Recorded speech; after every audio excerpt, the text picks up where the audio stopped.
नमस्कार विद्यार्थी मित्रांनो, मी नितीन शेळके सर, द्रोणाचार्य स्पर्धा परीक्षा मार्गदर्शन केंद्र या यूट्यूब चॅनलमध्ये तुमचं स्वागत करतो। आपल्याला सिलेबसमध्ये इंग्रजीवरती 30 प्रश्न असं दिलेलं आहे, परंतु त्यात कुठल्या टॉपिकवर जास्त जोर द्यायचा हे मात्र सांगितलेलं नाही। आपण ह्या व्हिडिओमध्ये 2013 ते 2021 पर्यंतच्या सर्व क्वेश्चन पेपरचं ॲनालिसिस करणार आहोत।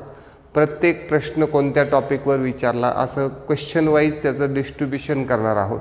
त्यामुळे आत्तापर्यंत परीक्षेला कोणत्या टॉपिकवर किती प्रश्न विचारलेले आहेत याचं संपूर्ण नॉलेज तुम्हाला या व्हिडिओमधून मिळणार आहे।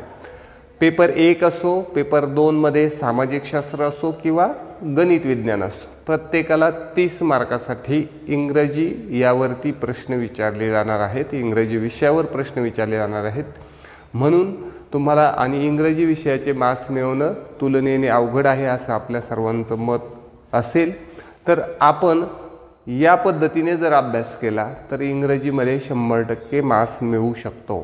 काही टॉपिक असे आहेत ते खूप सोपे आहेत, ज्यावरती बाकी परीक्षेला प्रश्न नाहीत, परंतु TET परीक्षेला त्यावरती हमखास प्रश्न विचारले जातात। ते आपल्याला या डिव्हायडेशनमधून समजणार आहे। तर इंग्लिशचं topic wise analysis of question papers 2013 to 2021 हे पूर्ण क्लासिफिकेशन आपण या व्हिडिओमधून पाहणार आहोत। चला व्हिडिओला सुरुवात करूया।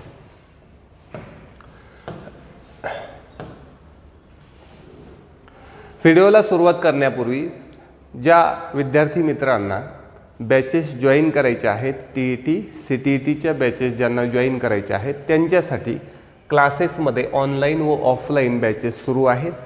वेळ 12 ते 3 आहे। ऑफलाईन बॅचेसची फी 5000 रुपये आहे। ऑनलाईन बॅच त्याला रेकॉर्डेड प्लस लाईव्ह अशी बॅच आहे, तर त्याची फी फक्त 3000 रुपये आहे। यामध्ये आपण संपूर्ण टॉपिक वाईज टीचिंग करणार आहोत, सर्व टेस्ट सोडून घेणार आहोत। तर ज्या विद्यार्थ्यांना बॅच जॉईन करायची त्यांनी या नंबरवर संपर्क करा। चला आपण व्हिडिओला सुरुवात करूया। तर इंग्लिशचं मार्काचं डिस्ट्रीब्युशन आपण याच्यामध्ये अभ्यासत आहोत। तर हा चार्ट तुम्ही स्क्रीनशॉट काढून ठेवला तरी चालेल। तर यानुसार लक्षात घेऊया, तर इंग्लिशला कोणत्या टॉपिकला आपल्याला किती फोकस करायचा आहे आता इथे आपण पाहणार आहोत। पहिला टॉपिक आहे आपल्या समोर change the voice. Change the व्हॉइसला 2013 पासून ते 2021 पर्यंत पहा। 2013ला 2 मार्क, 14ला 1, 16ला 1, 17ला 1, 18ला 1, 20ला 1 आणि 21ला 1। म्हणजे प्रत्येक पेपरमध्ये चेंज द व्हॉइसवरती प्रश्न विचारलेलाच आहे। म्हणजे आपल्याला चेंज द व्हॉइस कधी 2 कधी 1 आपण लक्षात घ्यायचं, किमान 1 प्रश्न त्यावरती येणार आहे। तो टॉपिक आपल्याला पक्का करून ठेवायचा आहे, तुम्हाला 100% त्याला मार्क्स मिळेल। हे सगळं डिस्ट्रीब्युशन मी तुम्हाला सांगत आहे पेपर 1च्या संदर्भात। पेपर 2चं सुद्धा पुन्हा सांगणार आहे, ठीक आहे। दुसरा एक महत्त्वाचा टॉपिक आहे डायरेक्ट अँड इनडायरेक्ट स्पीच। पहा, सर्वकडे एक मार्क्स विचारलेले आहे, म्हणजे 100% तुम्हाला 1 प्रश्न डायरेक्ट अँड इनडायरेक्ट वरती येणार आहे। जर तुमचा डायरेक्ट इनडायरेक्ट स्पीच हा टॉपिक जर व्यवस्थित झालेला असेल तर आजच तुम्ही लक्षात ठेवायचे तुम्हाला 1 मार्क्स मिळालेला आहे। म्हणजे या पद्धतीने आपण लक्षात घ्यायचं, डायरेक्ट इनडायरेक्टला वेटेज द्यायचंच आहे। कोणताही पेपर असू दे त्यावरती प्रश्न येईल। नंतर टेन्सवर आधारित असे प्रश्न पहा, 1 2 2 इथं विचारलं नाही, इथं 2 1 2, म्हणजे जनरली 2 1 2 1 प्रश्न विचारलेले आहेत। पण टेन्स हा असा टॉपिक आहे त्यावरती डायरेक्ट 2 किंवा 1 प्रश्न विचारले जातात। आणि या टॉपिकचा फायदा सपोज जसं डायरेक्ट इनडायरेक्ट असेल किंवा दुसरे असतील याला होतो, म्हणून टेन्स हा अतिशय महत्त्वाचा आहे। तुम्ही असं त्याचं 2 मार्काचं वेटेज मनात धरून चला। एक तर त्यावरती डायरेक्ट प्रश्न तेवढे येतील किंवा त्याचा फायदा दुसऱ्या टॉपिकला होईल, म्हणून आपल्याला हा टॉपिक व्यवस्थित करायचा आहे। त्यानंतर प्रेपोजिशन, हे पहा मी पार्ट्स ऑफ स्पीचमधून प्रेपोजिशन वेगळा तुम्हाला सांगतोय, कारण पार्ट्स ऑफ स्पीचवर बाकीचे पण प्रश्न विचारलेले आहेत, पण प्रेपोजिशनवर बघा प्रश्नाची संख्या कशी राहते, 1 2 1 1 1 4 डायरेक्ट 4 प्रश्न विचारले। मागच्या TETला 2 प्रश्न विचारले।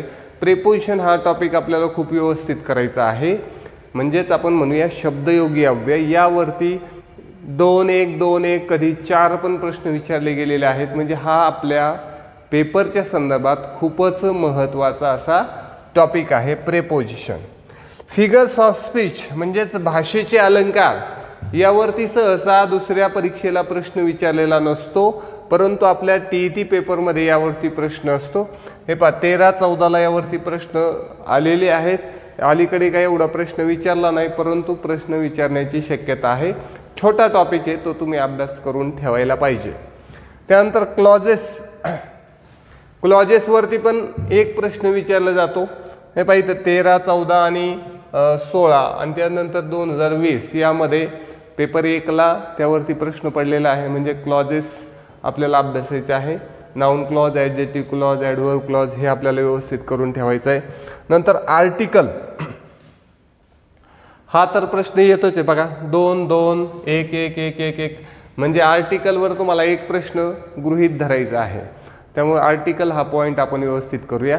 हे पहा, हे तुम्हाला जेव्हा असं इतकं डिटेल क्लासिफिकेशन अभ्यासलं की तुम्हाला प्रत्येक टॉपिकला कसं वेटेज द्यायचं हे तुम्हाला लक्षात येईल आणि डिसेंडिंग ऑर्डर पण ठरवता येईल. चला, हे काही टॉपिक झाले, जाऊया पुढे आणखी. हे पहा, पुढचा टॉपिक आहे डिग्री. डिग्रीवरती पहा 2-1-1 इथं नाही विचारला, इथं 2, इथं 2 असे प्रश्न विचारलेले आहेत. आता ह्या टॉपिकमध्ये डायरेक्ट प्रश्न असतात, काही एररच्या नावाखाली प्रश्न असतात. ओके, तर डिग्रीवरती आपल्याला चांगला फोकस करायचा आहे. 2 किंवा 1 प्रश्न विचारलेला आहे. सेंटेन्स टाईप आता याच्यावरती कधी कधी खूपच जोर दिला आहे. पहा, सेंटेन्स टाईपमध्ये 2013ला 4 प्रश्न आहेत. 2-1-2 या 2 वेळेस विचारलं नाही आणि मागच्या परीक्षेला 2 प्रश्न. सेंटेन्स टाईपमध्ये काय अभ्यासायचं आहे आपल्याला? यामध्ये आपल्याला काय करायचं आहे? Yes no type question, WH type question, त्यानंतर आपण म्हणूया exclamatory sentence, assertive sentence. Okay, त्यानंतर आपण इम्पेरेटिव्ह सेंटेन्स यावरती आधारित आपल्याला प्रश्न आहेत. तर त्याच्यावरती असे भरपूर प्रश्न विचारले जातात. खूप सोपा भाग आहे हा आपल्याला व्यवस्थित कव्हर करायचा आहे. क्वेश्चन टॅग हा अतिशय छोटा भाग आहे, परंतु मुद्दाम त्यावरती सेपरेट प्रश्न आहे म्हणून मी त्याला ट्रान्सफॉर्मेशनमधून वेगळं तुम्हाला लक्षात आणून दिलेलं आहे. 1-1-1 म्हणजे क्वेश्चन टॅगवर एक प्रश्न सहज येऊ शकतो, फुकटचा मास आपण मिळवू शकतो. खूप छोटासा भाग आहे अभ्यासायला, परंतु त्याच्यावर प्रश्न दिसतोय. ट्रान्सफॉर्मेशन, आता हे ट्रान्सफॉर्मेशन म्हणजे काय ते लक्षात घेऊया. तर छोटे मोठे सगळे पॉईंट म्हणजे either or, neither or, not only but also, त्यानंतर आपण म्हणूया as soon as, hardly when, okay, no sooner than, okay, though, although, if, unless यासारखे छोटे छोटे पॉईंट्स आहेत. याच्यावर कधी कधी खूप फोकस असतो. 2013ला 6 प्रश्न विचारलेत, 14ला 15ला 1-1 विचारलाय, काही ठिकाणी छोट्यावरती विचारला पण नाही. तर अशा प्रकारचे प्रश्न विचारले गेलेले आहेत. नेक्स्ट आहे पार्ट्स ऑफ स्पीच. आता पार्ट्स ऑफ स्पीचमधूनच मी प्रिपोजिशनवरती काढलेला होता त्याला, कारण त्यावर इंटेन्सिटी जास्त आहे, त्यावर प्रश्न खूप विचारलेले आहेत. म्हणून पार्ट्स ऑफ स्पीचमध्ये काय घेऊया मग आपण? Noun, pronoun, adjective, verb, adverb, okay, preposition वरती मी सेपरेट काढला, कंजंक्शन आणि इंटरजेक्शन. तर यावरती अंडरलाईन वर्ड ओळखायचा, काय नाउन आहे, वर्ब आहे, काय आहे ते ओळखणे या पद्धतीचे, किंवा याच्यात नाउनमध्ये आपण सिंग्युलर, प्लुरल हे पण घेऊ शकतो. तर अशा प्रकारचे प्रश्न विचारलेत. बघा प्रश्नांची संख्या 2, 1, 4, 5, 3 दिसायला छोटेसे पॉईंट्स आहेत, परंतु यावरती आपल्याला फोकस करणं गरजेचं आहे. आता नवीन एक point, find the error. Error find out करणे. 1, 3, 2, 3, 1, 1 या पद्धतीची इंटेन्सिटी आहे एरर शोधण्यामध्ये. म्हणजे भरपूर प्रश्न यावरती विचारलेले आहेत. आता तुम्ही म्हणता एरर हा कुठला पॉईंट आला, तर हे सगळेच ग्रामरचे पॉईंट्स, यातलं कुठल्याही पॉईंट्समधलं यामध्ये वाक्य असेल, चूक शोधा. मग त्या मे बी टेन्सची चूक असेल, प्रेपोजिशनची असेल, ठीक आहे ना, डिग्रीची असेल, डायरेक्ट इनडायरेक्टची असेल, परंतु चूक शोधा या टायटलखाली हा प्रश्न येतो. तर एररवर प्रश्न विचारण्याचं इंटेन्सिटी जास्त झालेली आहे. आपल्याला या प्रकारच्या प्रश्नांचा सराव करायचा आहे. नेक्स्ट आहे rearrange the sentence and word. हा नवीन रेग्युलरमध्ये न दिसणारा हा पॉईंट आहे. Rearrange the sentence. सेंटेन्स आपल्याला स्प्लिट करून दिलेला असेल 3-4 टाईपमध्ये, ABCD. तर आपल्याला काय करायचं, ते सेंटेन्स रिअरेंज करायचं आणि एक अर्थपूर्ण असं सेंटेन्स त्याच्यापासून वाक्य बनवायचं आहे. तर यामध्ये प्रश्न बघा 1, 3, 5, 3, 4, 3 म्हणजे भरपूर प्रश्न यावरती विचारले जात आहे. तर आपल्याला यावरती फोकस करावं लागेल. चला आणखी पुढे जाऊया. तर नेक्स्ट टॉपिक आहे करेक्ट स्पेल्ड वर्ड. आता हा एक आपण दुर्लक्षित असा टॉपिक आहे. आता ही पूर्ण स्लाइड व्होकॅबची आहे, व्होकॅबलरीची आहे. आपण काय करतो की ग्रामरच्या टॉपिकला फोकस करतो. व्होकॅबला किती गरज आहे फोकस करायची या स्लाइडवरून तुमच्या लक्षात येईल. करेक्ट स्पेल्ड वर्ड 1 1 2 2 2 1 2 आणि 1 म्हणजे spelling error. Correct spelled word योग्य स्पेलिंग असलेला शब्द निवडा किंवा चुकीचं स्पेलिंग असलेला शब्द निवडा. अशा प्रकारचा प्रश्न तुम्हाला 4 ऑप्शनमधून निवडायचा असतो. तर यावरती कंटिन्युअस प्रश्न आहे, 1 किंवा 2 म्हणजे स्पेलिंग एररवरती प्रश्न विचारला जातोय. त्यानंतर सिनोनिम्स समानार्थी शब्द, सिमिलर वर्ड्स 1 1 1 1 2 1 2 2 समानार्थी शब्द. बरेच वेळा सिनोनिम वेळ 2 पद्धतीने विचारतात. एक तर असं असतं की डायरेक्ट याला सिमिलर वर्ड सांगा, सिनोनिम्स सांगा किंवा अंडरलाईन वर्डचा समानार्थी शब्द ऑप्शनमधून सांगा. तर अशा पद्धतीचे प्रश्न आहेत. तर सिनोनिम्सकडे फोकस करायचं आहे. Antonyms means opposite words. बघा कंटिन्युअस प्रश्न आहे, अँटोनिम्स आपल्याला करणंच आहे. सगळ्या परीक्षेला आत्तापर्यंत एक प्रश्न विचारलेला आहे. त्यानंतर वन वर्ड सबस्टिट्यूशन 2 1 1 1 1 म्हणजे 1 वर्ड सबस्टिट्यूशनवरती पण प्रश्न आहे. कधी 2 कधी 1 प्रश्न, अनेक शब्दाबद्दल 1 शब्द, one word substitution. Idioms and phrases यावरती पण प्रश्न आहेत. कधी नाही विचारला जात, कधी 1 किंवा 2 प्रश्न विचारले जात आहेत. ठीक आहे ना. आता हा एक पुढचा टॉपिक बघा, young ones of animals, homes of animals, cries of animals. म्हणजेच काय की होम्स प्राण्यांची घरे, प्राण्यांची पिल्ले, प्राण्यांचे आवाज, अतिशय सोपा टॉपिक. हा बाकी परीक्षेला विचारला जात नाही जास्त, परंतु टीईटीला बघा याची इंटेन्सिटी किती आहे. 2014ला डायरेक्ट 3 मार्क्स, 4 मार्क्स, 2 मार्क्स, 3 2 2 म्हणजे 2014 ते 20 पर्यंत कंटिन्यू 2 पेक्षा जास्त 2 3 4 मार्काला हा विचारला जातो. हा टॉपिक जर तुम्ही सर्व व्यवस्थित केला तर तुम्हाला लक्षात घ्या 2 3 4 मार्क्स मिळणार आहेत. जर आपण व्यवस्थित ॲनालिसिस केलं तर किती फायदा होतो हे तुमच्या यावरून लक्षात येईल. तर या पद्धतीने प्रश्न यावरती विचारलेले आहेत. फोबिया हा एक आहे, वेगवेगळे फोबिया आहेत. तर त्या फोबियावरती पण कधी कधी प्रश्न दिसतोय. तर हे पण आपल्याला लक्षात ठेवायचं आहे. आता जनरली आपण लक्षात घेतलं 13ला साधारण 3 मार्काला हे प्रश्न टॉपिक म्हणजे काय म्हणूया आपण व्होकॅबवरती विचारलाय. तर 14ला 1 2 3 4 5 3 8 मार्काला व्होकॅबलरीवरती विचारलंय. बाकीचे पण तुम्ही तसं कॅल्क्युलेशन करू शकता. 2016च्या टीईटी पेपरमध्ये 2 3 4 5 6 4 10 आणि 11 मार्काला व्होकॅबलरीवरती प्रश्न विचारलेले आहेत. म्हणजे आपल्याला त्यावरती किती फोकस करायचा हे तुम्हाला लक्षात घेता येईल. तुम्ही कुठेही पण डायरेक्ट मागच्या वेळेसचा जरी पेपर पाहिजे 20ला बघा 2 3 4 5 6 7 8 9 आणि 10 मार्काला जवळजवळ प्रश्न विचारलेत व्होकॅबलरीवरती. म्हणजे आपल्याला या टॉपिककडे दुर्लक्ष करून चालणार नाही. बरेच वेळा आपल्याला हे व्होकॅबलरी आवडत नाही, परंतु परीक्षेला त्याचं वेटेज बघा. आपला अभ्यास हा वेटेजनुसार झाला पाहिजे तरच परीक्षेला मार्क्स पडतात. नाहीतर आपल्याला जो टॉपिक आवडतो तोच टॉपिक करत बसल्याने मार्क्स पडत नाही. हे चार्ट तुम्हाला परीक्षेला अभ्यासाला पूर्ण गाईड करतील. या पद्धतीनेच अभ्यास करायचा आहे.